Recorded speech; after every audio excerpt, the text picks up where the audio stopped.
unexpected guest. I am your host, Vibe Osmosis.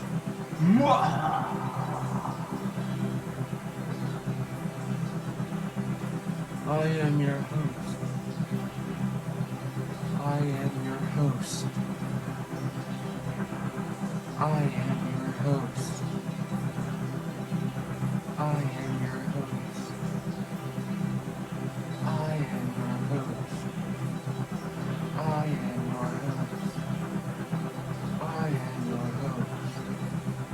I am your host. I am Stone.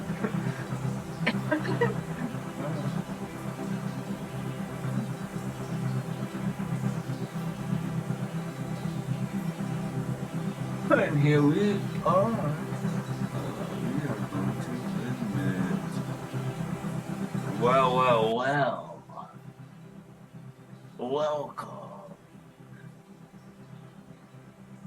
What's up, dog? What's up? Welcome to Vibe Osmosis. Thank you for having me. Much appreciated. So I chose to do the mask because I see that you do a lot of different characters, and I'm a fan of character work myself. Thank you. Yeah, I have a mask too that I have not finished developing, but I think that characters are important because like your personal private life is sacred, you know? And whether you're doing crooked things or completely pure things, it's really special to protect your own personal life and separate it from your presentation. I definitely agree with you on that one.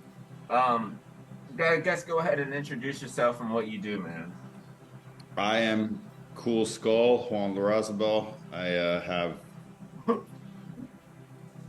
don't know, I do make a lot of art. There's some paintings right behind me, but I do digital stuff and I don't really see a difference between digital and physical art. I don't see a difference between music and painting and audio. You know, visual audio, they're all the same thing, just different frequencies. So Yeah. I try to create as much as I possibly can.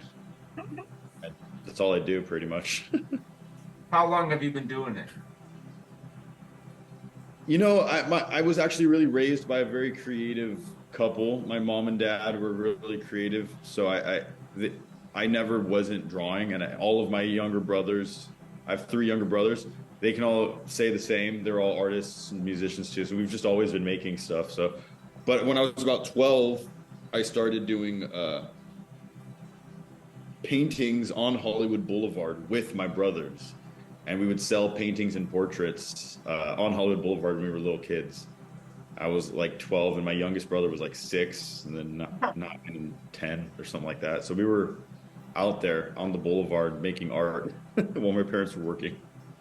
Now, do you have like a favorite like medium, or do you kind of still always mix it up? I always mix it up. In fact, I think that people who get too worked up into one medium are kind of quitters or lame or something. Like, who cares if someone's doing oil paints and someone else is doing acrylic? I see people fighting about that, and I think it's stupid. It's like Israel and Palestine, like people need to kill themselves. Like, I also see like musicians, like rappers and rockers. There's like the combat. Like, I just don't get the point. Like, just fucking. If you make something, move on, make something else. And if you keep making the same thing, then you're probably just stuck in a loop that you can't see, you know? Yeah, that's one of the newer questions I feel like I'm finding is like, what do you think that you do whenever you come to a dead end? Hmm. Yeah, that's the point. Like, I don't think there is a dead end. If you come to a dead end, it's because you can't figure a problem out, and that's kind of it. There's no real dead end. It's infinite stuff to create. It's like get a random word generator and have it give you ideas. You'll be fine. Yeah, I guess that is the power of today's technology, of AI. Are you a big fan? I love AI. I love it. I think that it's eliminating posers.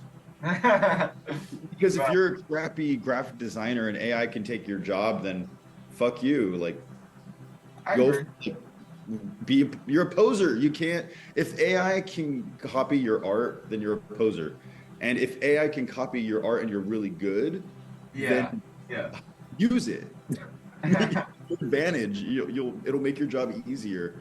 And a lot of people who do AI are very lazy also. So if you put a little extra effort into making AI epic and dope, then you're going to stand out. Like for I a simple thing, like I see your channel has a lot of AI in the yeah, in the moshing.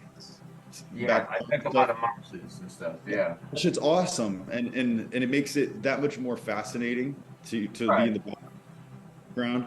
And then also like on NFTs, I see a lot of AI artists now that are doing the obvious thing of replacing randomized AI text with like real Yes. text to make the AI images have more like it just makes sense and it looks so much cooler. Just a little bit of extra effort can really make it dope. There's no reason to shoot it down unless, like I said, you're a closed-minded loser. Yeah, and but the thing about like using the computer too is like whenever you are making like your own artwork and like you're doing scans and you're bringing it back to your computer, yeah, you can use like AI to help like navigate that or give you new ideas. But then you also find out like, okay, this is actually like the kind of direction I want to go with like my own editing and style. And whenever you see that applied, you're like, okay, like it could be AI, but it's not AI because like this artist is actually, finding out like the kind of pockets that it needs. And one thing I find out, I guess, with like musicians now, it's like writing songs, creating songs, and then seeing if AI, gives it a thumbs up or thumbs down, basically. And then it's like, okay, so what do I need to go back and fix, or like how would I actually make like a better song? To that, I see like yeah, it's like using the tool other than like just letting AI write your complete song and be like, I'm gonna just like sing over top of this and see if it lands anywhere too. It's just something like I've seen like a lot of these AI artists now where I'm like, I don't even know how you came up with the idea of like doing that on the computer or like, like, but it also like creates like a new pocket for like boredom. Well, also when I was young, I was like 15 or 16, I went to San Francisco and I got to see it, the Artists Television Access Gallery. I got to like crash there. It was like a run by like an underground filmmaker who did all the movies for Negative Land. Okay, And very cool. and there were some cool artists that lived there and they showed me their films and that's when I first learned about glitch art and like Oh data yeah. motion. And I guess now that was like 2008, 7 or 8 or something. And the data moshing blew my mind because you were using art or like they were connecting like live footage of David Bowie and putting it with episodes of Lost. And Oh, very this guy Shallow P, he's still out there in San Francisco. He's sick, but that blew my mind because it was like better to me than Andy Warhol because Andy Warhol was like just taking a thing and printing it, whereas emulated. data Love. moshing was really making something new with something else. And Yes. it True. was it's not recognizable anymore, you know. Right. And now with AI plus glitch art, it's like it's Yeah. more fun. It's a completely different conversation you can have with the computer. I like it. Yeah. Yeah. And I also find it to be like one of those like things that you can always like get into, especially like whenever like I use like Sketchpad on my iPad a lot, so it's just like if I'm drawing stuff, and then right if I'm thinking okay like how to find other inspiration and stuff. I think like AI really does help with that. Is like okay, like, what the fuck would Mickey Mouse be doing with a PBR in his hand smoking a joint or whatever? I just I'm like okay, like I'm in for that, and seeing like if a real artist decides to take on like a project where they're like seeing those ideas and making that to life, and you find that like so I don't know, like so entertaining. Are you like a fan of Adult Swim right now? No, Oh, I'm the enemy of Adult Swim. I am the antithesis of Adult Swim. I think that they are an MK Ultra mind controlled program designed by the government and the Satanic Temple. I think that there's not yeah, all they bad have a lot of people. weird stuff. There's not a lot of bad people in the state. There's some good people that are like are participating in the Satanic Temple stuff. So like I don't want to just shit on that general, because there's a lot of basically people that are like fancy atheists that call themselves Satanists. Yeah, or Um, Scientologists, I yeah, find. or Scientologists, but like actually the core of it is a bunch of evil posers in reality. And I think and they fund a lot of stuff in Adult Swim, and Tim and Eric are evil, creepy posers. I don't like them, and I think that Seth Green's fucking creepy, evil poser too. I don't like any of those motherfuckers, but I appreciate how Adult Swim brought a lot of people back to digging weird, trippy art. You know, I just don't like nihilism. I think nihilism is the enemy of what I am about. I believe that you can make weird art and actually tell the truth with creepy, weird shit. This one thing I've seen that they've been adding on HBO Max is the ambient swim stuff, where it's like artists and like visuals and stuff. I'm always hit or miss because yeah, it's a little bit more mainstream on some of the stuff that they go for. But I'm like, if you take mushrooms and like you're watching this stuff on like regular like, TV and you like find that on and you're like, yeah, like I don't know what world that just put me into. And Yeah. I'm not saying like there's not like a whole lot of channels out there that's like I don't know, like kind of putting on something where it's just like, here's some trippy visuals and like some random like electronic music or drone stuff or like a guy talking about like what he did that day at the grocery store or something. I'm like why, why? I mean, and also at the same time, I kind of get that like internet kind of feeds some of these kind of clips. Like I find that like like with Key and Peele, I wasn't like too crazy about, but I now kind of see like the approach on doing like a lot of like flashy mainstream clickbait stuff to just like bullshit and maybe as I always find them to be like shit posts or in a way, Well, I think that the quality has gone down just in general because of the internet.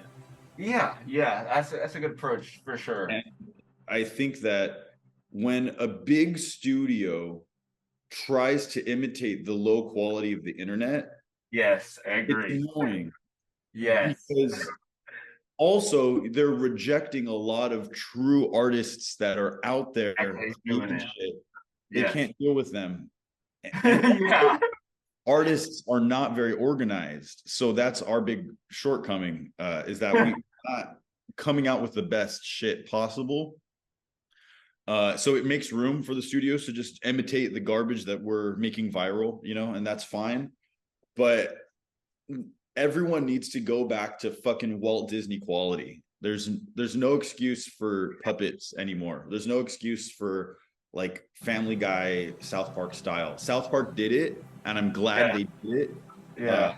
even Letting go. Operation Hunger Force was quality for what it was. Uh, Oh, of course. Yeah. Robot You Chicken, guys are heads.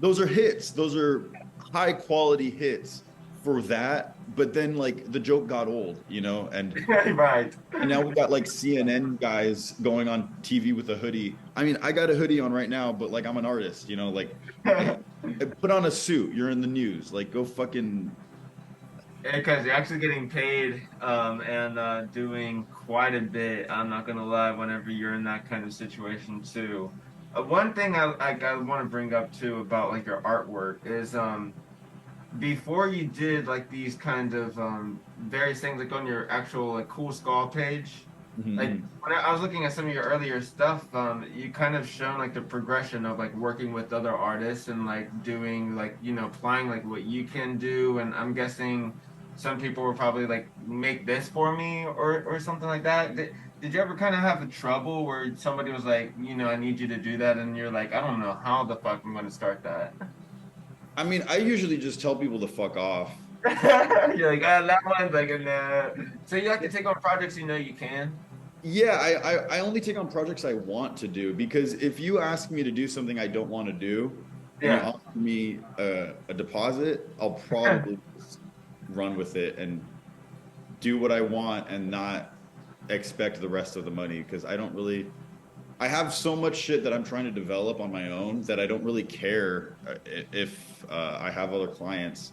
Like clients are annoying unless you're really cool, and that's really rare. And the most cool clients, I believe, like okay, for example, let me just I like to bring up the past for a decent reason, but in the olden Renaissance art days, you would just pay an artist to make art, and it Yeah. would take years to get these paintings. Um, Yeah. Nowadays, they want everything so quickly in this American time frame. Like, we need it back there. I need it by this holiday. Blah blah blah. Like, fuck off. Like, Yeah. it's so annoying. Like the best clients I've ever had were like, here's all the money up front, do what you want. I don't care how long it takes. And I mean, I'm not trying to say that like there's no value in doing things expeditiously, but there's a big value doing things well. And people are much more obsessed with like their salary than like quality of what they're delivering. Yeah, that's a good point. Definitely. And that's what I had like I had a problem with that with at a show that I did with at an HBO was the Tales from the Tour Bus show with Mike Judge. Oh, Um, okay. Yeah, I'm familiar, but I haven't watched it. it's a cool show. I didn't work on the second season, but I worked on the first season, Very neat. and I did on my iPad an oil or watercolor painting stylistic look, and for the backgrounds, I was just doing the backgrounds, and that production was so disorganized and annoying. And the best talented people that I knew working on that show that were doing the most hardcore effort were constantly getting shit on by the company and by disorganized managers. Hmm? I guess that happens. Oh yeah, So whenever like you kind of face that problem, like what helps you still stay like in the creative flow other than like like letting like certain things like make you like want to jump out of the project too, you know what I mean? dude. I'll be honest with you. I don't. I quit that job and I yelled at my boss, and she was crying because I called her a terrible artist, and it was. I probably overreacted. Actually, I shouldn't have done that. It made my other friend who got me on the job look bad, and I regret that actually. I Uh, understand what you mean. Yeah, they stuck it out and seeing if you would ride out the thing with them. yeah, he was like, I know this job sucks. Please don't do this. And I did it, and I felt bad actually because you really you shouldn't do what I did. You know what I mean? And I'm not trying to say like that's cool. In fact, I think that that's whack. You should be more emotionally stable and observe yourself better than that. But I honestly believe that people have a lack in confidence because they do not work with a corporation sometimes. Yeah. And then that is a mistake. You should always take your time seriously because you can get a lot more done than them if you don't bullshit. If they are bullshitting and they're going slower than you, they're losing because they're spending hundreds of thousands of dollars a week on equipment, just on equipment that they don't use. And Yeah. even if you're working a minimum wage job and you only have 3 hours a day to get something done, Right. you have a huge advantage, time advantage on the studios Hmm. if you're productive enough. um, I guess some of these funnier questions for vibe osmosis. What would you do if you're stranded on an island and you could only take one thing with you? I would definitely take dang what probably a good knife A good knife. Yeah, because got then I some. can carve out drawings and carve out like equipment I need.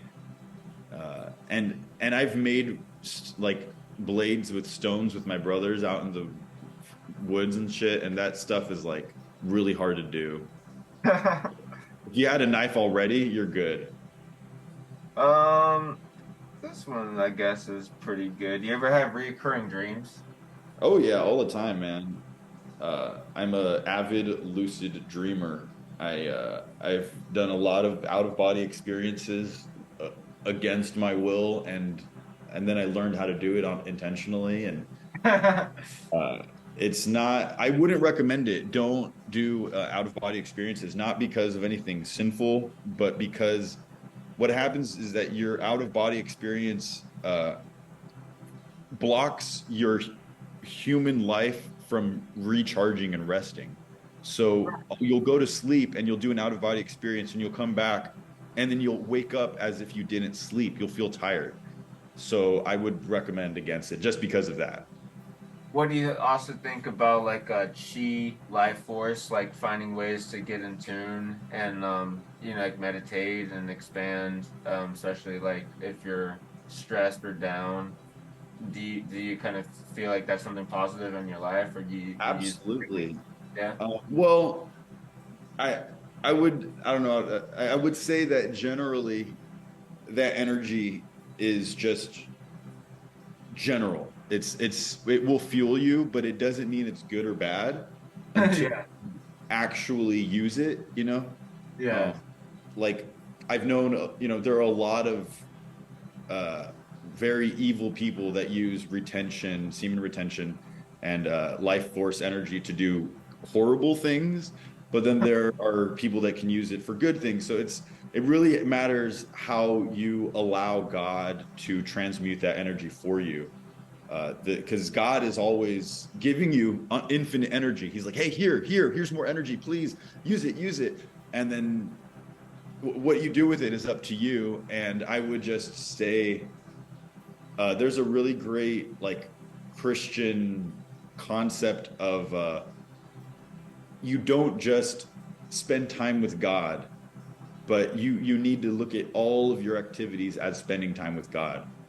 And I really do believe in that aggressively, because if you forget that, then that's when demons get like to come in and influence you and push you in certain ways.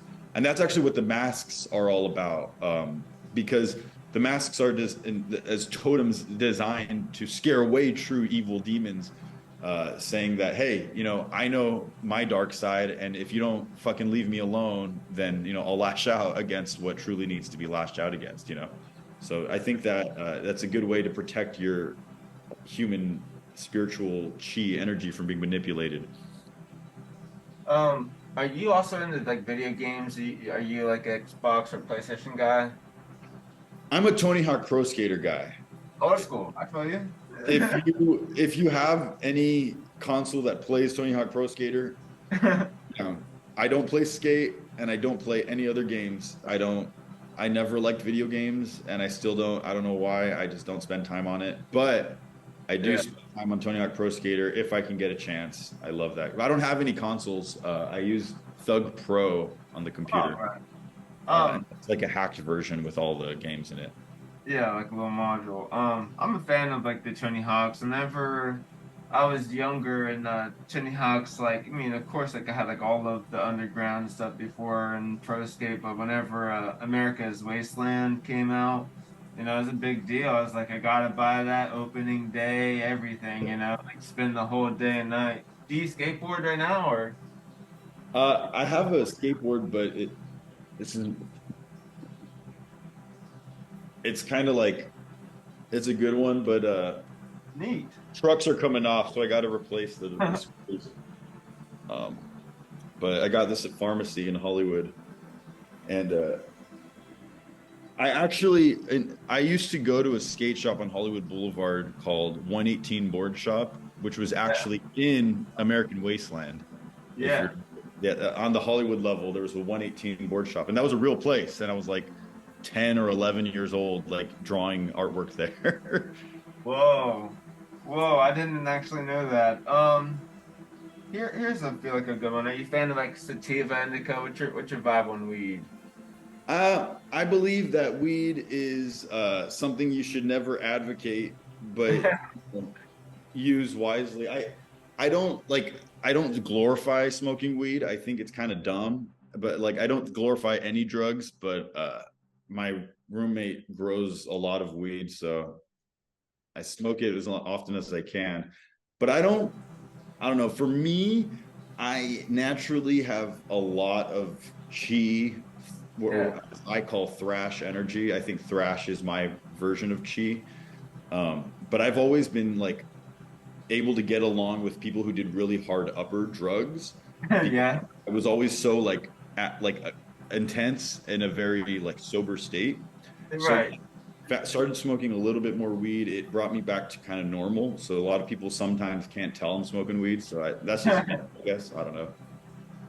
Yeah, I typically, I think nobody knows if I'm high or not.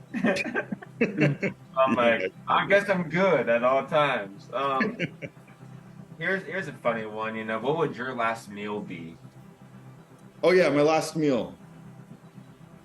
Oh man, I'm gonna have to be very unoriginal with this one because I like everything, man. Probably literally, I mean, steak.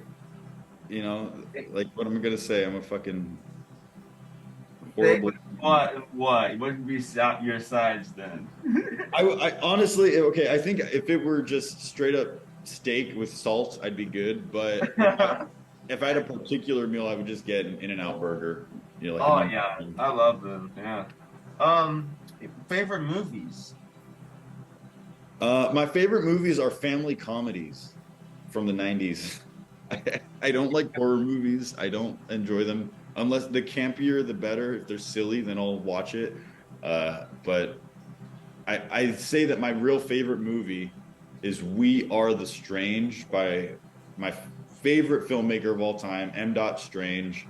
And it was like the first original feature length film on YouTube in 2006. And it Okay. was, and actually, ever since I saw that movie, I was heavily influenced by that guy, M. Dot. He taught me a lot about 3D animation and compositing and post production, and now he does game design. So he's been like hiring me to help out with certain video games that he's been working on. And he made a game called Nightmare Puppeteer, where you can basically play a cinematic sequencer to create films randomly and like have it generate TV shows for you and use AI to have like scripts that it'll generate. It's really weird. That is neat. It's a I cool. would So, definitely so have I, to take note on I would that. say We Are the Strange. Strange is my favorite film. You like watch TV shows? Are you a TV show guy? I mean, not really. What do you think about the Disney stuff, like the new Pixar stuff? And then you watch any of those? Uh, I I think I have a Disney Plus account because my roommate likes to watch some of that shit. I don't. I mean, I liked The Mandalorian a lot. I Yeah, thought that John Favreau did a great job yeah. with The Mandalorian, but I can't vouch for anything in any remote positive way. I think that it's all garbage, and they're Watch the doing. Haunted Mansion, the new No, one. is it good? I liked it. It was really long, but I thought it was like at least entertaining and stupid. I got really stoned to watch that one.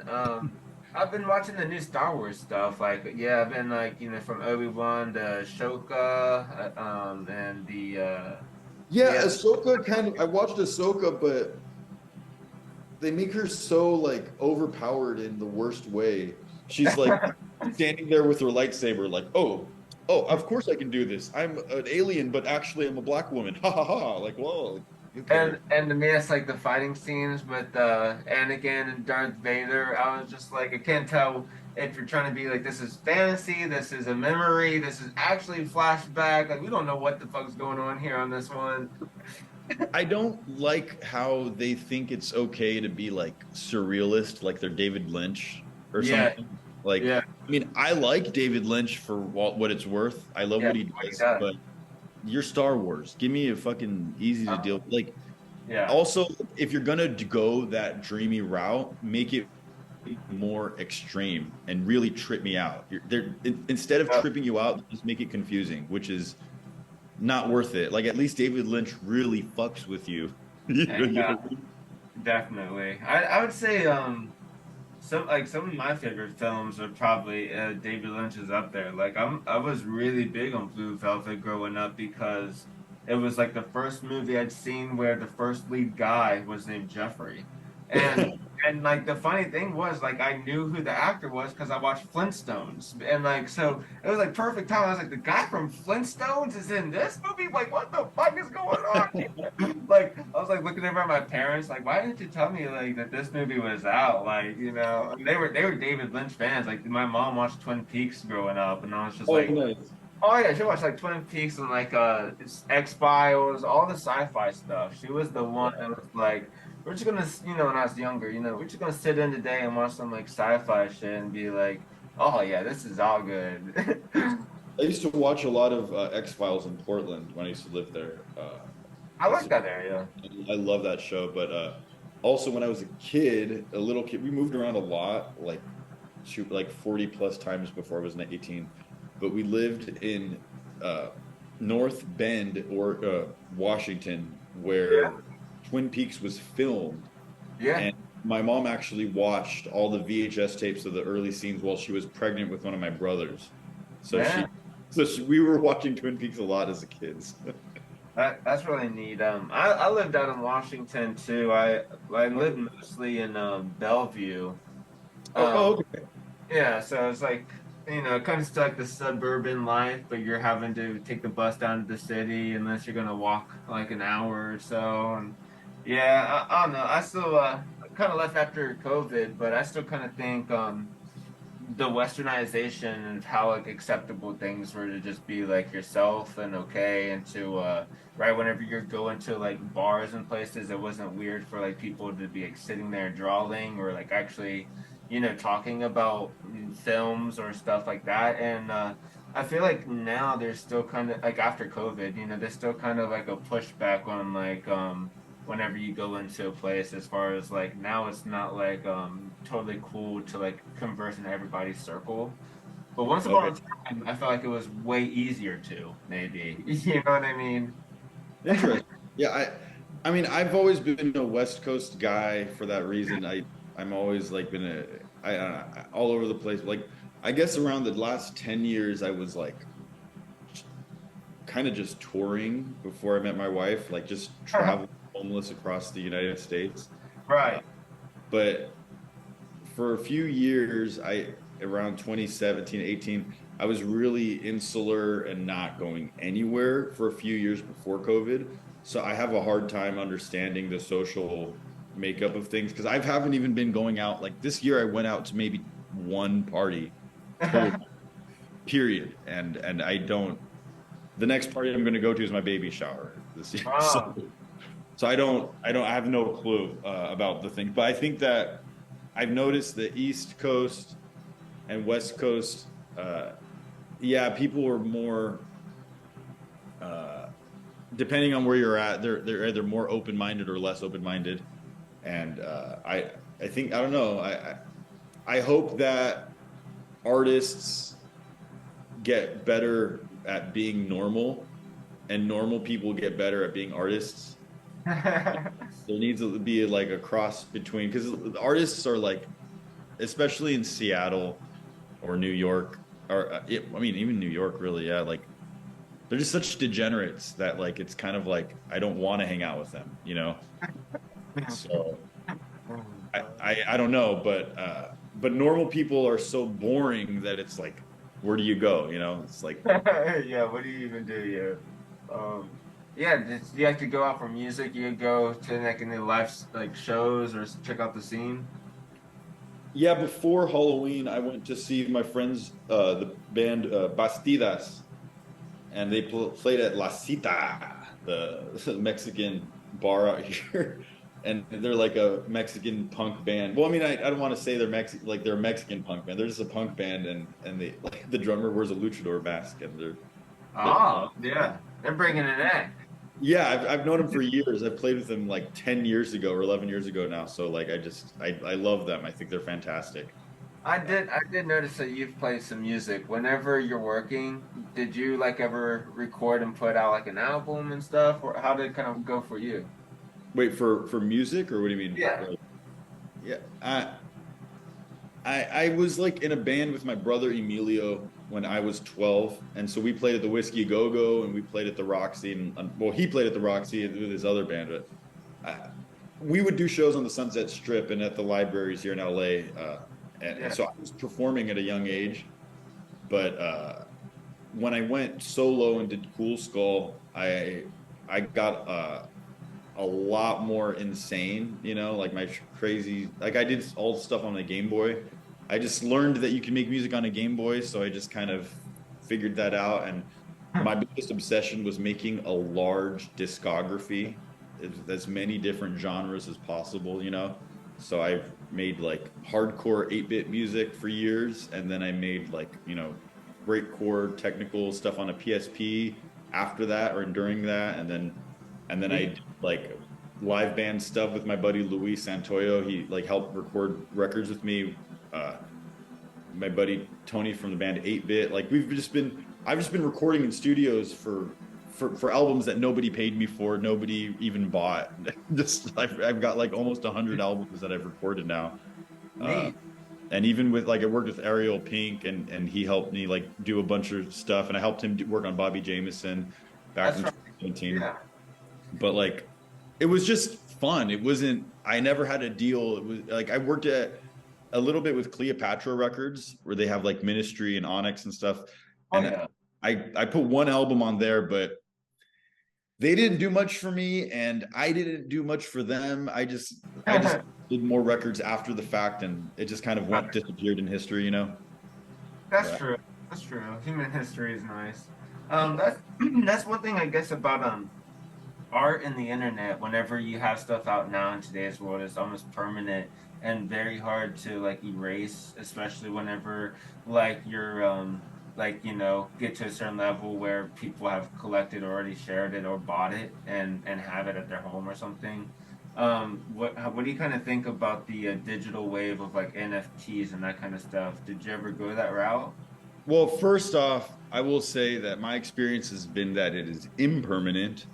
When And I was canceled in 2016, for actually 2015 first, but into 16 because I love Trump so much. Um, when I was first canceled because of false, incorrectly accused rape allegations from my ex, that got a lot of internet net labels that had my music out for free. They removed my records from their discography, huh. and I thought that that was super pathetic and low of them to not even ask me what was going on. And Right. I believe that the impermanence of the internet is based on petty losers who just want social clout. Yeah, yeah, And there's that too. I did NFTs exclusively because I wanted to work around petty homosexuals or transgender, whatever you say. I don't Yeah. know. I mean, I like I said, I don't want to throw everyone under the one umbrella term bus, but it was definitely certain types of people that got up in arms about wrongly accused things more than others. And Yeah. Right. and I don't care. I stand behind what I do in my life, and the reason I'm so private is because I love my loved ones so much, and they'll vouch for me in person, and Right. that's all I need, you know? That's true too. And I guess that kind of is like like one of those things about like the internet is like whenever you are like kind of persistent and with good content about putting out stuff and kind of like the pushback that you'll see. I feel like that the person that gets the most scrutinized point of view right now, I feel like is like Kanye West, and Hmm. like even though like the man himself has made music that made him the icon that he is today, still like faces kind of like a pushback even if you're doing something like with a lot of money and production and time, kind of like where it can lie on like a scale from audience or whatever. And is that ever kind of something that where you're like doesn't necessarily like affect the way that you work on your art like yourself? Well, I'd say Kanye West specifically, I appreciate everything that he's ever said. I I'm a think he's a genius, yeah. especially in speaking truth. I will say I've never been a fan of his music. Not that I dislike his music. I'm just not But, like followed up on it, you know? And I bought some of his records because one of my friends got a beat on Yeezus. And so I was like so proud of my homie Dom that I was just like, I need to buy this record. So I bought it, you know? right.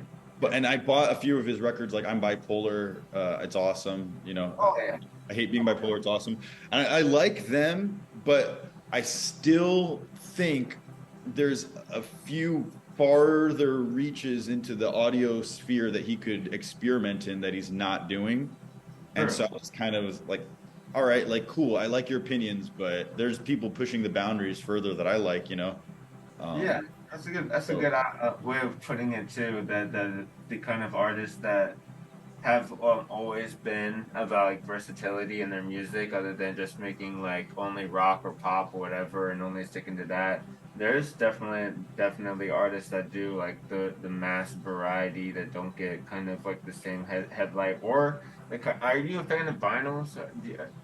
yes, I think Yeah. that that's where the real life music industry and the NFT world need to converge is the Yeah. vinyl aspect because people want rare things if they can get it and if they know how rare it is, you know. And if you can get a really like that's one of the things like also Jack White. I love how Jack White has put so much effort into manufacturing vinyls.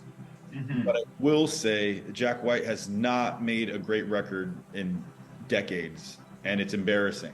And I feel bad because he's so well organized, but he's such a poser. It's depressing. I wish that he like experimented more, like and made like sick shit on his own ever. Like, dude, go to a computer, just shut everyone off, And do stop it. letting in your fucking employees, just do one record and let it happen. But Yeah, yeah, let it happen. he's got a lot of people on payroll, so hey, whatever. Yeah, so the shout out music wise, what kind of music have you been listening to lately? I listen to a lot of really like a lot of breakcore. I mean, that's my favorite. I think my favorite genre of music is like hard breaked up, like slashed up, glitched out breaks. Um, like Xanopticon and Dev Null and stuff. But that community is also just as annoying. So I honestly I get annoyed by people more than their music. So like if I find out a musician is kind of a dick to me, I just kind of let their music go. But there's like a lot of great vaporwave artists who I love, like Oskob. Oskob fucking rules, and he was the first dude who invented the term vaporwave back in the day, and he pushed out a vinyl for Flower Shop way years Oh, ago. they're really Uh, nice. and he has been attacked by this wave of like cancel culture elitists in the Right. vaporwave community on Twitter and stuff. So whenever I see someone getting attacked and then like saying fuck off, I want to go Yeah. listen to the record. That's what makes me excited. You know, like so when people were like canceling Ariel, I was like, yeah, fuck yeah, this is my boy. You know, like I love it. Yeah. When Kanye West gets canceled, I want to go get his record. You know, I that's the thing that rock and roll has kind of died in a way where like all of the musicians that are cool on TV are posers. Every single one, you know, and the Yeah. ones that are like forgotten about in history are fucking cool, you know. So I think even if you make boring music, I'm excited if you're not a poser, you know what I mean? Because I want to see what else you're making in the future too, you know. Like I don't care, like oh cool, like I'll give you my support if you stand for what you believe in, you know. Yeah, there's some people that I also think is get a different kind of perspective whenever like say like they don't have any music recorded but they're just out there playing shows after shows after shows and they're like yeah our album album's not even recorded yet but we played with these top bands we're at this festival and stuff like that I'm like, but when are you actually, going to focus on like, recording that record, putting it out to your fans, other than like, oh, it'll be out in like 4 years or singles or never. You know what I mean? What do you think about the approach of like still trying to make your money from like just playing shows or getting out? Like, if you're doing like art, it'd be like galleries after galleries, and then like not actually taking anything home at the end of the day, if you want to look at it that way. You know what I Yeah, mean?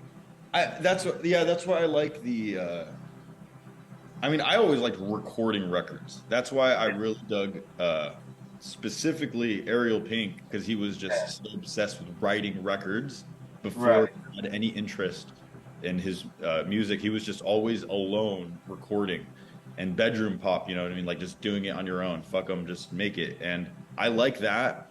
So I mean, I'm not trying to say that you shouldn't get into business with it, but I think that if your goal is to have a business out of music, you're Right. going to be sorely mistaken. Like it doesn't happen. It doesn't happen ever. And even if you're just going to tour and do a bunch of shows and you're Right. not popular, then you're not going to get paid enough to actually for it to pay off anyways. So you might as well just go record some records and wait a few decades and become popular. Uh, Yeah, I see like like friends of mine, like they'll just quit their jobs that they've been working for a couple of years to just be on the road for the next year, playing shows after show. And I'm like, after you go through that, do you, have no money to show for it, or do you actually, finally generate enough to settle down or, get a place for that next year or whatever? And I guess it kind of is the today's struggle. I feel like for many artists trying to find out like that avenue of like what pays off for them. And so like, what's kind of like your word of inspiration or your advice for people that are also artists trying to branch out and get out there? What get would a your job. get a job? Yeah. Get a freaking job. Even like upgrade. Don't be committed to a job to where like you're to where like you forget about your career because of your stupid job. That's the worst possible thing. But if you're like struggling like I was, I mean, I am currently I'm just currently financially struggling in a way. Uh you have to go find work, period. And you have to make your art better. You have to slow down and become a lot better so that people can pay you what you're worth. Because if you're not worth that much, then you're not going to get paid that much. I agree. And if you can do something else and sustain yourself, then you're going to be fine. But like, uh, if you're really committed to only doing that, then you need to really be committed to only doing that, because most people that I know that have gone on tour come back maybe with money, but also with syphilis and gonorrhea. Yeah. So, Exactly. like, what are you risking? And why are you doing it? Is it because you want to be cool and you're on tour? And no, like that's kind of stupid. So like if your I get goal is to that. really like if you stand by your principles and really just make great shit and you tour and you save your money and you invest in making a better show, like invest in having someone decorate your set, invest in costumes or something cooler. It's about reinvesting in yourself, buying your own software, paying for your own products, doing things yourself. If you can invest your time and money, you'll be fine, uh, with or without a job. Whether you get a job or not, that'll be good. But I say from 90% of people that are out there being musicians, Yeah. I it seems like you should just quit smoking weed and get a job. But like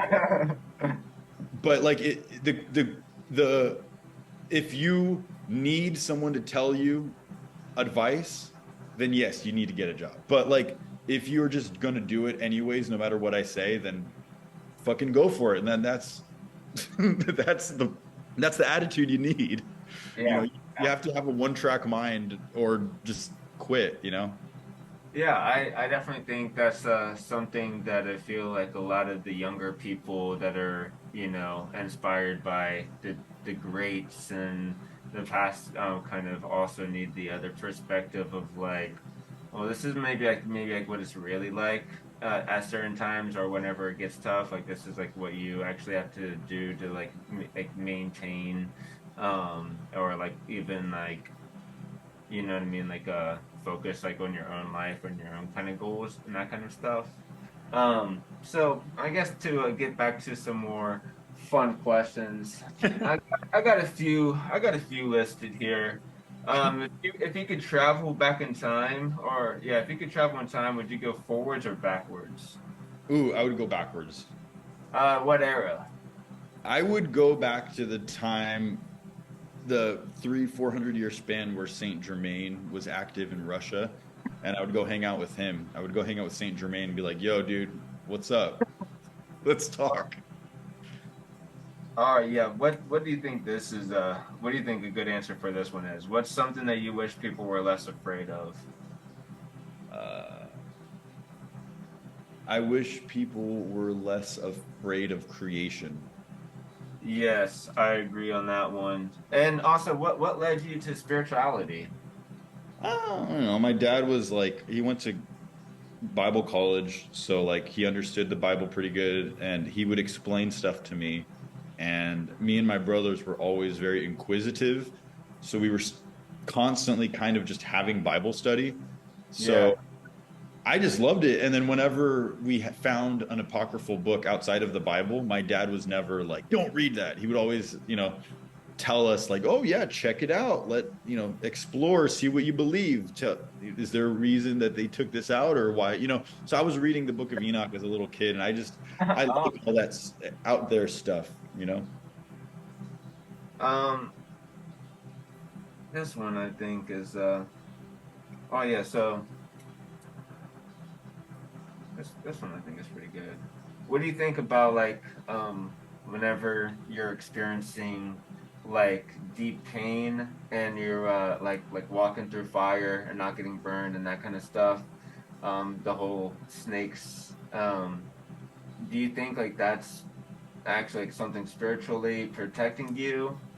Yeah, you think that it's not mind over matter, like your body. No, yeah. No, yeah, What do you think about that one?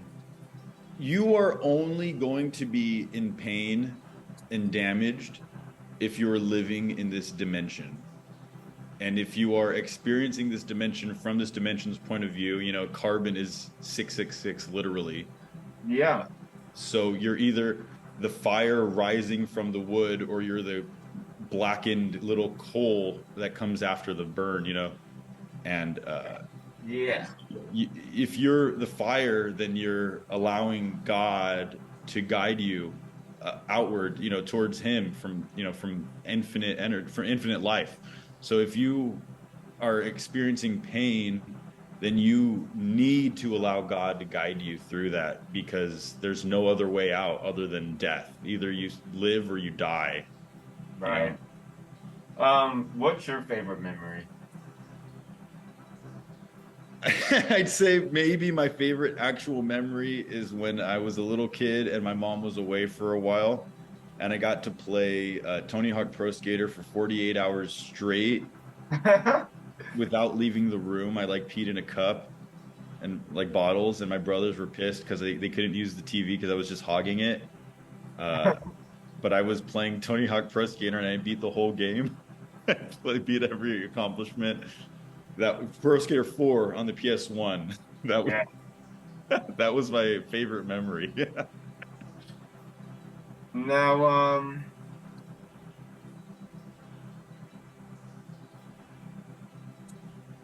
you have like a favorite place that you ever visit? uh, Could be in LA, could be in your area or outside.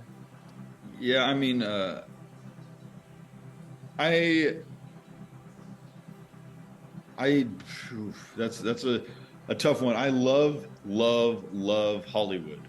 Just Hollywood Yeah. Boulevard. I just like walking by, looking at all the crackheads and the graffiti. I Yeah. love LA trash. Genuinely, I appreciate it. Um, Okay. but also, I really dig going to San Jose. I think it's a cool little city. I have some decent friends out there, so I love going over there and seeing what's going on. The Bay Area is nice.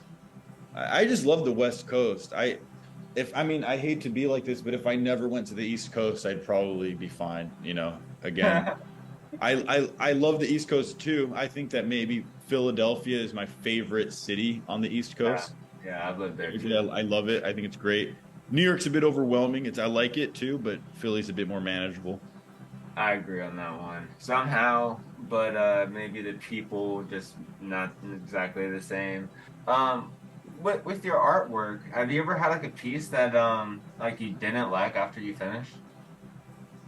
Well, recently, when I found out I was going to have a daughter, I burned a few inappropriate paintings because I just didn't want her to see them. Like that one's just not gonna ever happen for you. Yeah, I have a few. Like, I have one kind of lewd, inappropriate painting that my wife was like, "No, that one's good. Just keep it," you know? So I was like, "All right, Yeah. let me." But I just felt so awkward having like inappropriate artwork now with a daughter, you know? So I think that's about it, you know? Because I do believe in not erasing your shit. Just go with like Yeah. the reason I started using Sharpies as a kid is because I would just steal them from offices. But best part about using a Sharpie is that you can't erase. So it made my line work that much better just by going and going and going and never going back.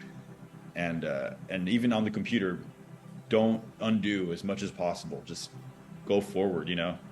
And I think that if you did an art piece that you don't like, just finish it, you know, or delete it, you know, whatever. It's who cares? I don't think making bad art is possible as long as you just keep going, you know? Yeah, so you have like some top artists that you would say are like the most biggest inspirations for you? You know, I guess the most OG old generational West Coast surrealist artist that I can think of is Robert Williams, for sure. Robert Williams. Okay. Robert Williams is the greatest painter of all history, in my opinion, my humble opinion. And I met him one time in 2018, and he gave me some pointers on what to do, and I really appreciate him. And there's a great documentary out there about him called Mr. Bitchin', and I Just would mention. Okay. encourage that. He started the magazine Juxtapose magazine. Have you seen that? Oh yeah. And Yeah. so he's very, very productive, very incredibly talented. I love his work. But in terms of modern artists, the only artist that I for sure can 1,000,000% vouch for in terms Yeah. of value is Yeah. my high school best friend, Lars Nielsen. Lars, And no? Okay. Lars Nielsen, his website is Brainjuice Inc. INK, brainjuiceink.com. And his Twitter is Sugar Polyp, Polyp. And that guy's art is the most beautiful, insane, highly detailed work. And when we were kids, we were constantly like copying off of each other, you know? You did this, like I got to try to do that, you know, and we would go back and forth. Definitely. And now his style is basically like he does almost all digital work and it's like straight to color. He doesn't do any line work. He just paints the color he wants right there and then just goes with it. And his work is too freaking good. It's so incredibly detailed and beautiful. I think everyone needs to pay him $10,000 just to look at his paintings. It's so epic. I love him. Um, one memory I'll share. You brought something up since you shared one. Whenever like my parents would take me to church, I had one good friend, still to this day, named Malachi. He was really good at drawing, and I would always just like doodle and stuff. But every single time, like I just started noticing that he, like every single time you go to church now, he'd bring his own notebook and be drawing. So whenever I'd sit right next to him and I'd see like he was drawing like these Sonic characters because we both played the Sonic games. I was like, yeah, I'm gonna get my notepad and I'm gonna start practicing my Sonic characters and see which ones I can do that he can't do, you Yeah. know? And then I got in one day like with Eggman, and he was like, "Bro," you know? So it's just like it started that whole thing. Like next Sunday, I'm gonna see if I can, bring something to the table, and and I feel like that's kind of something, we're like lucky to have, I guess, as far as like, that inspiration and to push and keep going or to like still draw, you know. Mhm. So I'm guessing he does tattoos if it's ink, or does he only do drawing? No tattoos. No, Um, my buddy Brain Juice Inc. is his website that Lars Nielsen. He does not do any tattoos. He doesn't have any tattoos. Very normal in that way. But I've always been like like a lot of people try to reel me into doing tattoos, and I refuse, but not because I'm against them. I mean, obviously I have some tattoos, yeah, but I believe it's another art form that I need to yeah, start as a baby in an art form before I become like qualified. And right, like painting, it took me like 10 years to feel comfortable painting. And for music, it took me 10 years to get comfortable finishing and recording records, you know? Uh, yeah. when I see tattooing, I see it as something I never started. So I'm like, I stand back. I'm like, hey, you guys do this because I'm not a master at this. Yeah, yeah. But I think Uh, it's really good for kids to have creative buddies that resonate with each other. You know, right. my Um, brothers, we were all like that when we were younger, and that's how me and Lars were at a certain age. We were just really like into the macabre, creepy, goofy artwork, and that really pushed both of us into our own different directions. But I will say also in terms of the Sonic references and terms of NFTs and AI, yeah. I've been working a lot with this website called scatter.art, and Huh. they have been pushing out a lot of NFT collections that are more like freedom of speech friendly, if you will. You know, if Cool. you have some rude jokes to say, they're not just going to censor you because of that. But there was a really cool NFT collection called, I think, Sproto Gremlins, and it was made by this artist that was pushing a coin called Harry Potter Obama Sonic 10 Inu, and so like the character was like Sonic with like Obama's face and stuff, and it's hilarious. I love it, but the Sproto Gremlins series like AI artwork of Sonic, like they're like redrawn weird Sonics, and Yes. they're just so freaking funny. And then eventually there was like I did music for another one because that one was already done. So I was like, what else can I get involved with that's newer and different? It was uh Voldemort Trump Robotnik coin. They put out their Scroto Schizos, which is like Voldemort Trump Voldemort Eggman kind of like faces. So I know it's really dumb, but like the AI made these and they're hilarious, and I just like what they're doing, and I think they're funny. Um, and that's another Sonic Eggman reference thing I would go into. But also, I know this is so off the chain, and you didn't ask this. Uh, Another artist, I guess, I would really highly recommend also right now is Yeah. on Scatter. There's a lot of cool, unique NFT artists, Hmm. and I'll send you a link with this girl, Sivli Soup. I think she's from Russia. She's really young, but her art is so like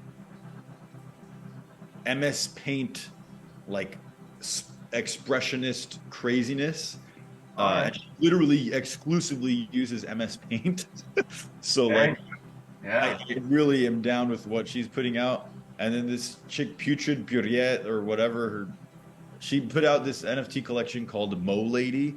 So there's My Ladies, and they're all canceled for being like liking really bad jokes, you know. Molly. Down with investing in Lockheed Martin for their gains, and you know, and making Right. people. They don't care. They're fine. They're based. But Right. the derivatives is called Mo Lady, and it's like a Mo- monochrome version of My Lady. And so that art series is really cool. And the artist behind that, Putrid Puriet, her personal style is way more advanced than the NFT collection they put out. And I think that that's kind of like where you're seeing people toning down their skills not because they want to put out less awesome art, but because they're trying to experiment with a new technology. There's like the people are trying to say like, okay, do I need to hand draw 10,000 things in the Yeah. most, or do I just put out something that's cute and gets the idea across and then build something on top of that? Like they're also building like a card game on top of it, so it's more useful in the future. So I think that to, I guess, reel it all in, if you were to do creative art, push yourself. But if you're into NFTs, just experiment and learn first. You know what I mean? Like just Yeah. kind of see what's happening and don't get into it for the money, because that's when the poser shit comes in, If you're just in it for the money. But if you're really experimenting and having fun, then it's remarkable what'll come out of it. Well, I appreciate you taking this time to join Vibe Osmosis today. Um, it's been good, man. Did you have any questions before we dip it? Yeah, actually, you know what? I just because I don't know who you are, I would love Yeah, to ask you a few questions. go for it, man. So you're kind of back and forth, huh? You were from the West Coast, East Coast? So I have like a lot of family in California, and Sacramento area. So basically, like family in the Bay Area. So I lived out there for a little bit, and then I basically lived in you know Seattle for a couple years, and then made my way back east again because that's kind of where the home is. And also, family in New York. So it's like my uncles and cousins are in New York, so it's kind of like made it a little bit easier to kind of go from one end to the next end. Yeah. Luckily, I don't know how that panned out. Yeah, but it's like well, my dad has 12 brothers and sisters. Oh, dang. Yeah, so it's a big family. So it's just like luckily growing up, we were like the big cousin gang, Yeah. and that I feel like that's kind of always helped whenever you move into a new area and you don't know anybody too, or trying to get the rope shown to you. Yeah, yeah. My family's a lot in Sacramento and Elk Grove area, actually. Neat. Yeah, so I have a lot of cousins out there. My grandpa and grandma on my mom's side are like both the youngest of like 10 and 15. Okay.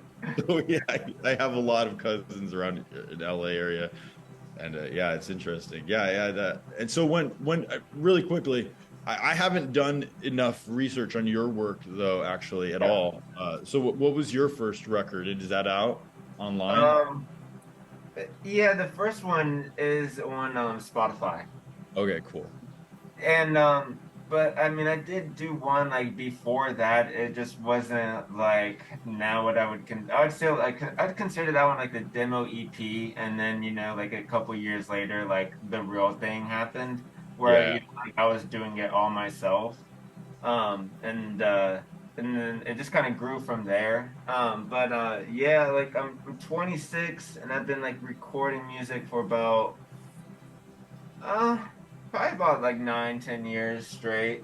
So yeah, I'd say it's like a lot in the vault, and now it's like in tapes. So now I'm trying to like organize and also like collaborations and stuff. But I always had like an interest for like different kinds of art because like I was more like a visual person growing up, and Mhm. now I'm trying to finally pull in those ideas amongst like my passion. I've always like loved interviews and like never got the why like some interviews didn't ask certain questions and stuff. So I wanted to have like a way of doing like an alternative way of going about it. Yeah, cool, man. Well, thank you for the interview, and Yeah, I will say we definitely should work on something together in the near future. It seems like yeah, we've talked a lot, and I would love to get creative soon, man. definitely, man. Good. I'm always working on stuff, and I would definitely keep in touch. Perfect, man. Cool. All right. All right, man. Peace. See you later. Heil Oh. Fauci.